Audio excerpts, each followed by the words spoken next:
Tonight, we turn to a shocking new warning from top medical researchers.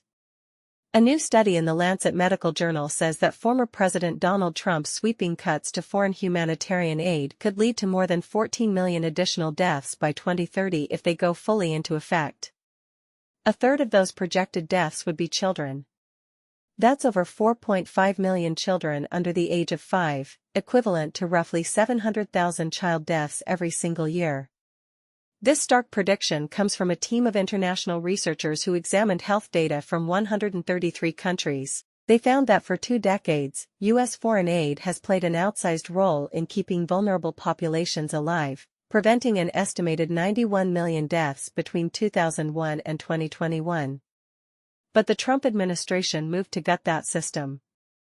U.S. Secretary of State Marco Rubio announced that over 80% of programs at USAID, the U.S. Agency for International Development, had been cancelled. Overall funding is set to be slashed by around 83%, according to Davide Rassella, a co-author of the Lancet report and a researcher at the Barcelona Institute for Global Health. The effect of these cuts would be comparable to a global pandemic or a major armed conflict. He warns that this isn't just a slowdown in progress, but an outright reversal of decades of hard-won gains in health for the world's poorest communities.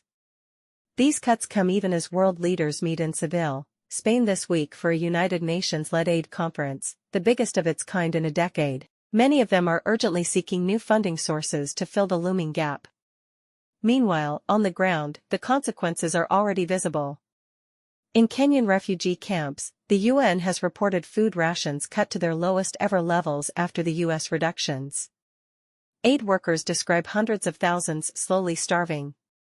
At a hospital in Kakuma, in northwestern Kenya, the BBC recently witnessed a baby so malnourished she could barely move, her skin wrinkled and peeling from lack of nutrition. The US has long been the world's largest humanitarian aid provider, operating in more than 60 countries, mostly through contractors.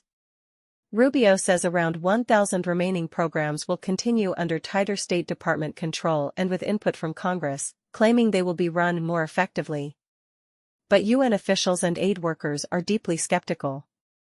They warn that these are not just bureaucratic cuts, they are life-or-death decisions for millions of the world's poorest people. As the world watches, one question hangs over the entire debate: who will step in to save those lives if America steps back?